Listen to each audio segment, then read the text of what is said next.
ഓം ശാന്തി 15-2-2024 പ്രഭാതമുരളി. മധുരമായ കുട്ടികളെ, ബാബ വന്നിരിക്കുന്നത് മുള്ളുകളെ പുഷ്പമാക്കുന്നതിനാണ്. ബാബയ്ക്ക് സ്നേഹം മുള്ളുകളോടുമുണ്ട്, അതുപോലെ പൂക്കളോടുമുണ്ട്. മുള്ളുകളെ തന്നെയാണ് പുഷ്പമാക്കുന്നതിനുള്ള പരിശ്രമം ചെയ്യുന്നത്. ചോദ്യം: ഏതു കുട്ടികൾക്കാണ് ജ്ഞാനത്തിന്റെ ധാരണ ഉണ്ടാകുന്നത്? അവരുടെ അടയാളം കേൾപ്പിക്കൂ. ഉത്തരം: അവർ അത്ഭുതം ചെയ്ത് കാണിക്കും. അവർക്ക് തന്റെയും മറ്റുള്ളവരുടെയും മംഗളം ചെയ്യാതിരിക്കാൻ സാധിക്കില്ല. അമ്പ് തറച്ചിട്ടുണ്ടെങ്കിൽ നഷ്ടമോഹയായി ആത്മീയ സേവനത്തിൽ മുഴുകും. അവരുടെ അവസ്ഥ ഏകരസവും അചഞ്ചലവും ദൃഢതയുള്ളതുമായിരിക്കും. ഒരിക്കലും വിവേകശൂന്യമായ കാര്യങ്ങളൊന്നും തന്നെ ചെയ്യില്ല. ആർക്കും ദുഃഖം നൽകില്ല. അവഗുണങ്ങളാകുന്ന മുള്ളുകളെ ഇല്ലാതാക്കി മുന്നോട്ടു പോകും. ഓം ശാന്തി. ഇതു കുട്ടികൾക്കറിയാം. ബാബ വലിയ ലിവർ ക്ലോക്കാണ്. തീർത്തും കൃത്യമായ സമയത്തിൽ മുള്ളുകളെ പൂക്കളാക്കാൻ വരുന്നു. സെക്കൻഡ് പോലും കുറയുകയോ കൂടുകയോ ഇല്ല. അല്പം പോലും വ്യത്യാസം ഉണ്ടാകുകയില്ല.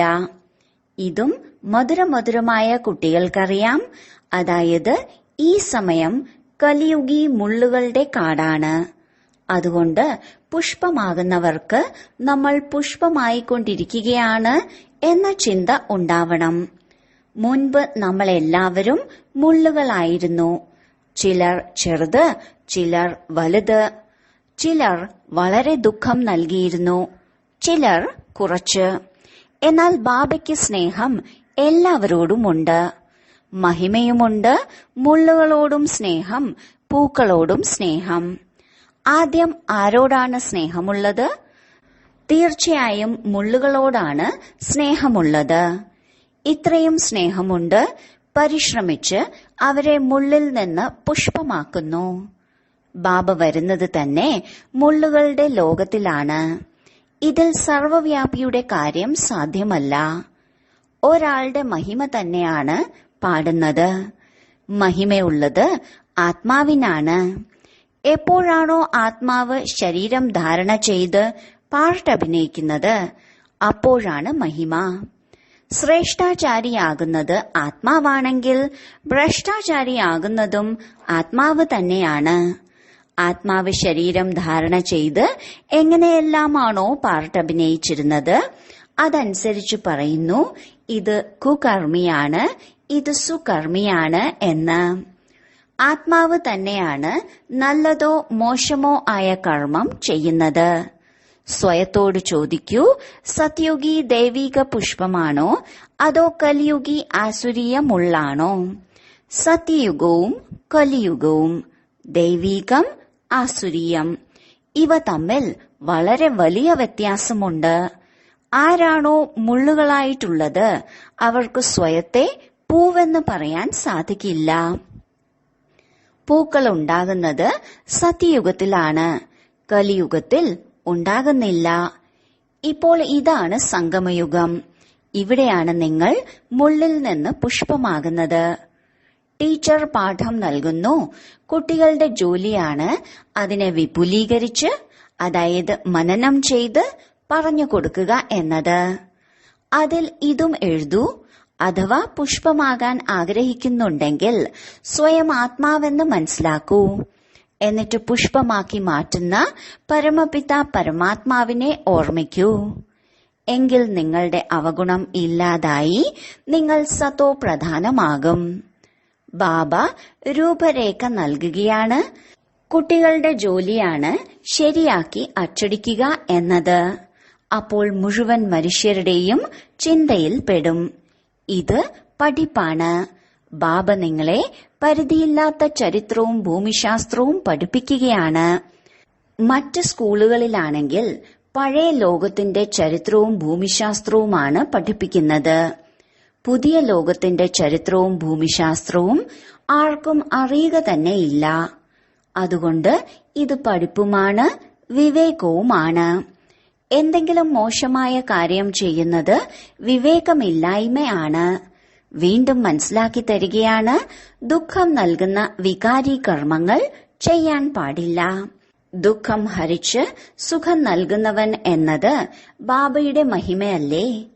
ആർക്കും ദുഃഖം കൊടുക്കാതിരിക്കാൻ ഇവിടെ നിങ്ങളും പഠിച്ചുകൊണ്ടിരിക്കുകയാണ്. ബാബ ശിക്ഷണം നൽകുകയാണ്, സദാ സുഖം നൽകിക്കൊണ്ടിരിക്കൂ. ഈ അവസ്ഥ അത്ര പെട്ടെന്നൊന്നും ഉണ്ടാകില്ല. ബാബയുടെ സമ്പത്ത് സെക്കൻഡിലെടുക്കാൻ സാധിക്കും. ബാക്കി യോഗ്യനാകാൻ സമയമെടുക്കുന്നു. മനസ്സിലാക്കുന്നുണ്ട്, പരിധിയില്ലാത്ത അച്ഛന്റെ സമ്പത്താണ് സ്വർഗത്തിന്റെ ചക്രവർത്തി പദവി. നിങ്ങൾ മനസ്സിലാക്കി കൊടുത്തിട്ടുമുണ്ടാകും. അതായത് പാരലൗകിക പിതാവിൽ നിന്ന് ഭാരതത്തിന് വിശ്വത്തിന്റെ ചക്രവർത്തി പദവി ലഭിച്ചിട്ടുണ്ടായിരുന്നു. മനുഷ്യർ പറയുന്നത് 1,00,000 വർഷങ്ങളെന്നാണ്. ഓരോ യുഗത്തിന്റെയും ആയുസ് 1,00,000 വർഷങ്ങളാണെന്നുള്ളതും മുഴുവൻ കൽപ്പത്തിന്റെയും ആയുസ് 5000 വർഷങ്ങളാണെന്നുള്ളതും തമ്മിൽ വളരെ വലിയ വ്യത്യാസമുണ്ട്. ജ്ഞാനസാഗരൻ ഒരു പരിധിയില്ലാത്ത ബാബയാണ്. ബാബയിൽ നിന്ന് ദൈവിക ഗുണം ധാരണ ചെയ്യണം. ഈ ലോകത്തിലെ മനുഷ്യർ ദിനം പ്രതിദിനം തമോപ്രധാനമായിക്കൊണ്ടിരിക്കുന്നു.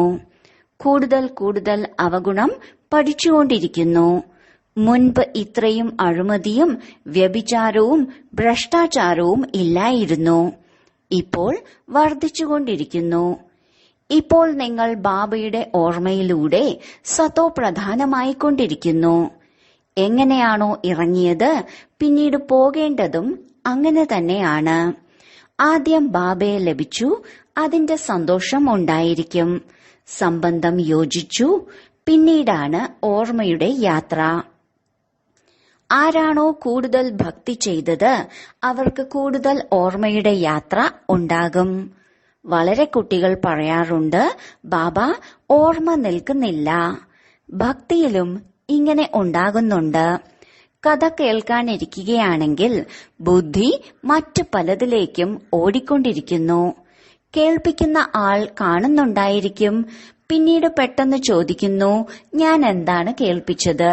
അപ്പോൾ സംശയിക്കുന്നു. ചിലർ പെട്ടെന്ന് തന്നെ പറയും, എല്ലാവരും ഒരുപോലെ ആയിരിക്കില്ല. ഇനി ഇവിടെ ഇരിക്കുന്നുണ്ട്, എന്നാൽ ധാരണ ഒന്നും തന്നെ ഇല്ല.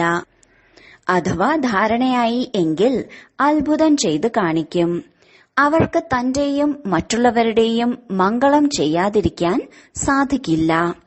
ഇനി ആർക്കെങ്കിലും വീട്ടിൽ വളരെ സുഖ സൗകര്യങ്ങളുണ്ട്, കെട്ടിടവും വാഹനങ്ങളും തുടങ്ങിയതെല്ലാമുണ്ട്, എന്നാൽ പോലും ഒരു പ്രാവശ്യം അമ്പേറ്റാൽ മതി. പതിയോട് പറയും, ഞാൻ ഈ ആത്മീയ സേവനം ചെയ്യാൻ ആഗ്രഹിക്കുന്നു എന്ന്. എന്നാൽ മായ വളരെ ശക്തിശാലിയാണ്. ചെയ്യാൻ അനുവദിക്കില്ല. മോഹമില്ലേ? ഈ കൊട്ടാരം ഇത്രയും സുഖം എങ്ങനെ ഉപേക്ഷിക്കും? നോക്കൂ, ഇത്രയും പേർ, അതായത് ആദ്യം ആരാണോ ഓടി വന്നത് അവർ വലിയ വലിയ ലക്ഷാധിപതികളുടെയും കോടിപതികളുടെയും വീട്ടിലേതായിരുന്നു. എല്ലാം ഉപേക്ഷിച്ചു വന്നു. ഇത് ഭാഗ്യമാണ് കാണിക്കുന്നത്. ഉപേക്ഷിക്കുന്നതിനുള്ള ഇത്രയും ശക്തിയില്ല. രാവണന്റെ ചങ്ങലകളിൽ കുടുങ്ങിക്കിടക്കുകയാണ്. ഇതാണ് ബുദ്ധിയുടെ ചങ്ങലകൾ. ബാബ മനസ്സിലാക്കി തരികയാണ്, നോക്കൂ, നിങ്ങൾ സ്വർഗത്തിന്റെ അധികാരി പൂജ്യരായാണ് മാറുന്നത്. ബാബ ഗ്യാരണ്ടി ചെയ്യുകയാണ്, 21 ജന്മം നിങ്ങൾ ഒരിക്കലും രോഗിയാകില്ല. സദാ ആരോഗ്യവാനായി 21 ജന്മം ജീവിക്കും. ഇനി നിങ്ങൾ പതിയോടൊപ്പം തന്നെ കഴിയൂ. കേവലം പവിത്രമാകുന്നതിന്റെയും ആക്കി മാറ്റുന്നതിന്റെയും അനുമതി മാത്രം എടുക്കൂ. ഇത് നിങ്ങളുടെ കർത്തവ്യമാണ്, ബാബയെ ഓർമ്മിക്കുക എന്നത്. അതിലൂടെ അപാരമായ സുഖം ലഭിക്കും. ഓർമ്മിച്ചോർമ്മിച്ച് തമോ പ്രധാനത്തിൽ നിന്ന് സതോ പ്രധാനമായി മാറും. എത്ര അറിവിന്റെ കാര്യമാണ്. ശരീരത്തിന് ഗ്യാരണ്ടി ഇല്ല. അതുകൊണ്ട് ബാബയുടേതായി മാറൂ. അതുപോലെ പ്രിയപ്പെട്ട മറ്റൊരാൾ ഇല്ല. ബാബ വിശ്വത്തിന്റെ അധികാരി ആക്കുന്നു. പറയുന്നു, എത്ര ആഗ്രഹിക്കുന്നോ അത്രയും സതോ പ്രധാനമാകൂ. നിങ്ങൾ അപാര സുഖം കാണും. ബാബ സ്വർഗത്തിന്റെ കവാടം ഈ നാരികളിലൂടെ തുറപ്പിക്കുകയാണ്. മാതാക്കളിൽ തന്നെയാണ് ജ്ഞാനത്തിന്റെ കലശം വെക്കുന്നത്. ബാബ മാതാക്കളെ തന്നെയാണ് ട്രസ്റ്റിയാക്കിയത്. എല്ലാം നിങ്ങൾ മാതാക്കൾ തന്നെ സംരക്ഷിക്കൂ. ബ്രഹ്മാവിലൂടെയല്ലേ കലശം വെച്ചത്. എന്നാൽ ഭക്തി മാർഗത്തിലുള്ളവർ എഴുതി വെച്ചത് സാഗരത്തെ മന്ദിച്ചുകൊണ്ട് അമൃതത്തിന്റെ കലശം ലക്ഷ്മിക്ക് നൽകി എന്നാണ്. ഇപ്പോൾ നിങ്ങൾക്കറിയാം, ബാബ സ്വർഗത്തിന്റെ കവാടം തുറന്നുകൊണ്ടിരിക്കുകയാണ്. എങ്കിൽ എന്തുകൊണ്ട് നമുക്ക് ബാബയുടെ അടുത്തുനിന്ന് സമ്പത്തെടുത്തുകൂടാ? എന്തുകൊണ്ട് വിജയമാലയിൽ കോർക്കപ്പെട്ടുകൂടാ? മഹാവീരനായിക്കൂടാ? പരിധിയില്ലാത്ത അച്ഛൻ കുട്ടികളെ മടിയിൽ എടുക്കുകയാണ്. എന്തിനു വേണ്ടി? സ്വർഗത്തിന്റെ അധികാരി ആക്കുന്നതിന് വേണ്ടി. തീർത്തും മുള്ളുകളായിരുന്നവർക്കിരുന്ന് പഠിപ്പ് നൽകുകയാണ്. അപ്പോൾ മുള്ളുകളോടും സ്നേഹമില്ലേ? അതുകൊണ്ടല്ലേ അവരെ പുഷ്പമാക്കുന്നത്. ബാബയെ വിളിക്കുന്നത് തന്നെ പതിത ലോകത്തിലേക്ക്, പതിത ശരീരത്തിലേക്കാണ്. നിർവാണധാമം ഉപേക്ഷിച്ച് താഴേക്ക് വരൂ. ബാബ പറയുന്നു, ഡ്രാമ അനുസരിച്ച് എനിക്ക് മുള്ളുകളുടെ ലോകത്തിലേക്ക് തന്നെയാണ് വരേണ്ടി വരുന്നത്. അപ്പോൾ തീർച്ചയായും സ്നേഹമില്ലേ? സ്നേഹമില്ലാതെ എങ്ങനെ പുഷ്പമാക്കും? ഇപ്പോൾ നിങ്ങൾ കലിയുഗി മുള്ളിൽ നിന്ന് സത്യയുഗി ദേവത സത്തോ പ്രധാന വിശ്വത്തിന്റെ അധികാരിയാകൂ. എത്ര സ്നേഹത്തോടെയാണ് മനസ്സിലാക്കി തരുന്നത്. കുമാരിമാർ പുഷ്പമാണ്. അതുകൊണ്ടാണ് എല്ലാവരും അവരുടെ കാലുകളിൽ വീഴുന്നത്. അവർ എപ്പോഴാണോ മുള്ളാകുന്നത്, അതായത് പതീതമാകുന്നത്, അപ്പോൾ എല്ലാവരുടെ മുന്നിലും തല കുനിക്കേണ്ടി വരുന്നു. അതുകൊണ്ട് എന്ത് ചെയ്യണം?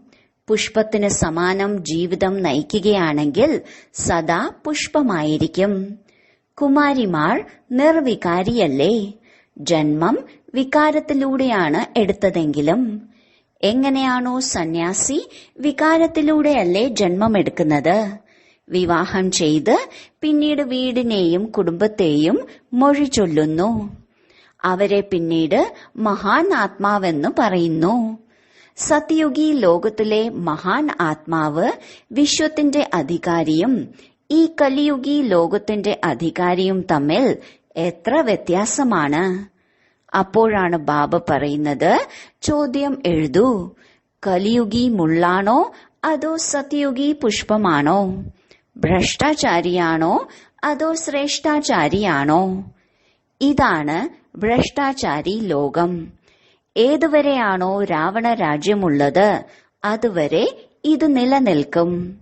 പറയുന്നുണ്ട് ആസുരീയ രാജ്യം, രാക്ഷസ രാജ്യമെന്ന്. പക്ഷെ അത് ഞാനാണെന്ന് ആരും മനസ്സിലാക്കുന്നില്ല. ഇപ്പോൾ നിങ്ങൾ കുട്ടികൾ വളരെ യുക്തിയോടെ ചോദ്യം ചോദിക്കുന്നു. അപ്പോൾ അവർ സ്വയം തന്നെ മനസ്സിലാക്കുന്നു, നമ്മളും കാമിയും ക്രോധിയും ലോഭിയുമാണെന്ന്. പ്രദർശനിയിലും ഇങ്ങനെ എഴുതൂ. അപ്പോൾ അവർക്ക് സ്വയം ഞാൻ കലിയുഗി മുള്ളാണെന്നുള്ള അനുഭൂതി ഉണ്ടാകുന്നു. ഇപ്പോൾ നിങ്ങൾ പുഷ്പമായിക്കൊണ്ടിരിക്കുകയാണ്. ബാബയാണെങ്കിൽ സദാ പുഷ്പമാണ്. ബാബ ഒരിക്കലും മുള്ളാകുന്നതേയില്ല. ബാക്കി എല്ലാവരും മുള്ളാകുന്നു. ബാബയാകുന്ന പുഷ്പം പറയുകയാണ്, നിങ്ങളെയും പുഷ്പമാക്കുകയാണ്. നിങ്ങൾ എന്നെ ഓർമ്മിക്കൂ. മായ എത്ര പ്രബലനാണ്. അതുകൊണ്ട് നിങ്ങൾക്കെന്താ മായയുടേതാകണമോ? ബാബ നിങ്ങളെ തന്നിലേക്ക് ആകർഷിക്കുകയാണ്. മായ തന്റെ വശത്തേക്ക് വലിക്കുകയാണ്. ഈ ശരീരമാണ് പഴയ ചെരുപ്പ്. ആത്മാവിന് ആദ്യം പുതിയ ചെരുപ്പാണ് ലഭിക്കുന്നത്, പിന്നീട് പഴയതാകുന്നു. ഈ സമയം എല്ലാ ചെരുപ്പുകളും തമോ പ്രധാനമാണ്. ഞാൻ നിങ്ങൾക്ക് പട്ടിന്റേത് ഉണ്ടാക്കി തരികയാണ്. അവിടെ ആത്മാവ് പവിത്രമായത് കാരണം ശരീരവും പട്ടിന്റേതായിരിക്കും. ഒരു കുറവുമില്ല. ഇവിടെയാണെങ്കിൽ വളരെ കുറവുകളുണ്ട്. അവിടുത്തെ ലക്ഷണങ്ങൾ നോക്കൂ, എത്ര സുന്ദരമാണ്. ആ ലക്ഷണങ്ങളൊന്നും തന്നെ ഇവിടെ ഉണ്ടാക്കാൻ സാധിക്കില്ല. ഇപ്പോൾ ബാബയും പറയുന്നു, ഞാൻ എത്ര ഉയർന്നതാക്കിയാണ് മാറ്റുന്നത്. ഗ്രഹസ്ഥത്തിലിരുന്നും താമര പുഷ്പത്തിനു സമാനം പവിത്രമാകൂ. ഒപ്പം ജന്മജന്മാന്തരമായി ചുറ്റിപ്പിടിച്ചിരിക്കുന്ന കറയെ ഇല്ലാതാക്കാനാണ് യോഗാഗ്നി. ഇതിൽ എല്ലാ പാപങ്ങളും ഭസ്മമാകും. നിങ്ങൾ പക്കാ സ്വർണമാകും. കറയില്ലാതാക്കാനുള്ള വളരെ നല്ല യുക്തി പറയുകയാണ്. എന്നെ മാത്രം ഓർമ്മിക്കൂ. നിങ്ങളുടെ ബുദ്ധിയിൽ ഈ ജ്ഞാനമുണ്ട്. ആത്മാവും വളരെ ചെറുതാണ്. വലുതാണെങ്കിൽ ഇതിൽ പ്രവേശിക്കാൻ സാധിക്കില്ല. എങ്ങനെ സാധിക്കും? ആത്മാവിനെ കാണുവാനായി ഡോക്ടർമാർ വളരെ തല പുകയ്ക്കുന്നുണ്ട്. പക്ഷെ കാണാൻ കഴിയുന്നില്ല. സാക്ഷാത്കാരമുണ്ടാകും. എന്നാൽ സാക്ഷാത്കാരത്തിലൂടെയാണെങ്കിൽ ഒരു ലാഭവും ഉണ്ടാകുന്നില്ല. മനസ്സിലാക്കൂ, നിങ്ങൾക്ക് വൈകുണ്ഠത്തിന്റെ സാക്ഷാത്കാരമുണ്ടായി. എന്നാൽ ഇതിലൂടെ പ്രയോജനം എന്താണ്? വൈകുണ്ഠവാസിയാകുന്നത് പഴയ ലോകം അവസാനിക്കുമ്പോഴാണ്. ഇതിനു വേണ്ടി നിങ്ങൾ യോഗാഭ്യാസം ചെയ്യൂ. അപ്പോൾ ബാബ മനസ്സിലാക്കി തരികയാണ്, കുട്ടികളെ, ആദ്യം മുള്ളുകളോടാണ് സ്നേഹമുള്ളത്. ഏറ്റവും ഉയർന്ന സ്നേഹസാഗരൻ ബാബയാണ്. നിങ്ങൾ കുട്ടികളും മധുരമാകുകയാണ്. ബാബ പറയുന്നു, സ്വയത്തെ ആത്മാവാണെന്ന് മനസ്സിലാക്കി ആത്മീയ സഹോദരനെ നോക്കൂ, എങ്കിൽ വികാരി ചിന്ത തീർത്തും ഇല്ലാതാകും. സഹോദരൻ സഹോദരിയുടെ സംബന്ധത്തിൽ പോലും ബുദ്ധി ചഞ്ചലപ്പെടുന്നുണ്ട്. അതുകൊണ്ട് സഹോദരനെ നോക്കൂ. നിരാകാര ലോകത്തിലാണെങ്കിൽ ബോധം വരാനോ മോഹം പോകാനോ ശരീരം തന്നെ ഇല്ല. ബാബ ആത്മാക്കളെ തന്നെയാണ് പഠിപ്പിക്കുന്നത്. അതുകൊണ്ട് നിങ്ങളും സ്വയം ആത്മാവാണെന്ന് മനസ്സിലാക്കൂ. ഈ ശരീരം വിനാശിയാണ്. ഇതിനോട് അല്പം പോലും പ്രീതി വെക്കരുത്. സത്യയുഗത്തിൽ ഇതിനോട് പ്രീതി ഉണ്ടായിരിക്കില്ല. മോഹജീത്ത് രാജാവിന്റെ കഥ കേട്ടിട്ടില്ലേ? അവർ പറഞ്ഞു, ആത്മാവ് ഒരു ശരീരം വിട്ടുപോയി, അതെടുക്കും. ലഭിച്ചിട്ടുള്ള പാർട്ടാണ്. മോഹം എന്തിനു വെക്കണം? അതുകൊണ്ടാണ് ബാബയും പറയുന്നത്, ജാഗ്രതയോടെ കഴിയണം. അമ്മ മരിച്ചാലും ഭാര്യ മരിച്ചാലും ഹലുവ കഴിക്കണം. ഈ പ്രതിജ്ഞ ചെയ്യൂ, ആര് മരിച്ചാലും ഞാൻ കരയില്ല. നിങ്ങൾ നിങ്ങളുടെ അച്ഛനെ ഓർമ്മിക്കൂ. സതോ പ്രധാനമാകൂ. വേറൊരു വഴിയുമില്ല സതോ പ്രധാനമാകുന്നതിന്. പുരുഷാർത്ഥത്തിലൂടെ മാത്രമാണ് വിജയമാലയിലെ മുത്താകുന്നത്. പുരുഷാർത്ഥത്തിലൂടെ എന്താഗ്രഹിക്കുന്നോ അതാകാൻ സാധിക്കും. ബാബ മനസ്സിലാക്കുന്നുണ്ട്, എത്രത്തോളം പുരുഷാർത്ഥമാണോ കൽപ്പം മുമ്പ് ചെയ്തിട്ടുണ്ടാകുക, അത് തന്നെ ചെയ്യും. ബാബ ദരിദ്രരുടെ നാഥനാണ്. ദാനവും ദരിദ്രർക്കാണ് നൽകുക.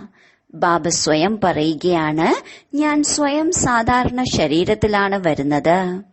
ബ്രഹ്മാവ് ദരിദ്രനുമല്ല ധനവാനുമല്ല. നിങ്ങൾ കുട്ടികൾ മാത്രമാണ് ബാബയെ അറിയുന്നത്. ബാക്കി മുഴുവൻ ലോകവും സർവവ്യാപിയാണെന്ന് പറയുന്നു. ബാബ സ്ഥാപിക്കുന്ന ധർമ്മത്തിന്റെ ലോകത്തിൽ ദുഃഖത്തിന്റെ പേരുപോലും ഉണ്ടായിരിക്കില്ല. ഭക്തി മാർഗത്തിൽ മനുഷ്യർ ആശീർവാദം ചോദിക്കാറുണ്ട്. ഇവിടെയാണെങ്കിൽ കൃപയുടെ ഒരു കാര്യവുമില്ല. ഇവിടെ ആരുടെ മുന്നിൽ ശിരസ് നമിക്കും?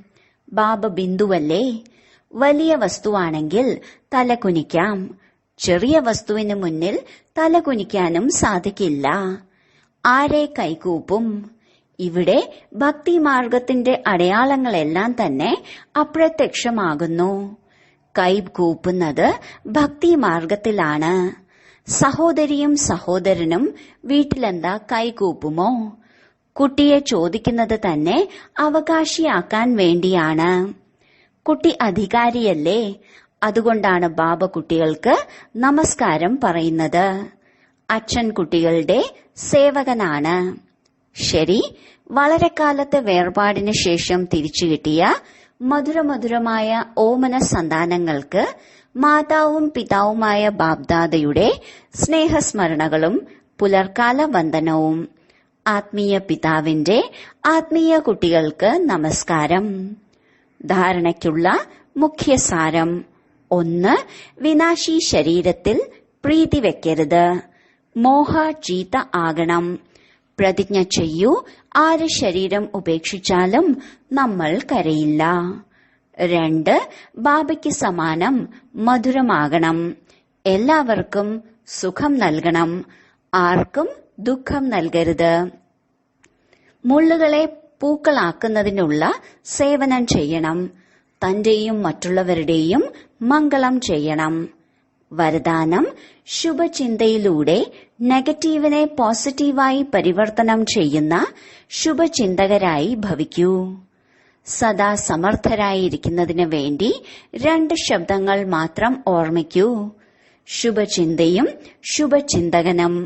ശുഭചിന്തയിലൂടെ നെഗറ്റീവിനെ പോസിറ്റീവായി പരിവർത്തനം ചെയ്യാൻ സാധിക്കും. ശുഭചിന്തയും ശുഭചിന്തകനും ഇവ പരസ്പരം ബന്ധമുണ്ട്. ശുഭചിന്ത ഇല്ല എങ്കിൽ ശുഭചിന്തകരാകാനും സാധിക്കില്ല. ഈ സമയം ഇവ രണ്ടും ഓർമ്മയിൽ വയ്ക്കൂ. കാരണം പല പ്രശ്നങ്ങളും അങ്ങനെയാണ്. ആളുകൾ അങ്ങനെയുള്ളവരാണ്.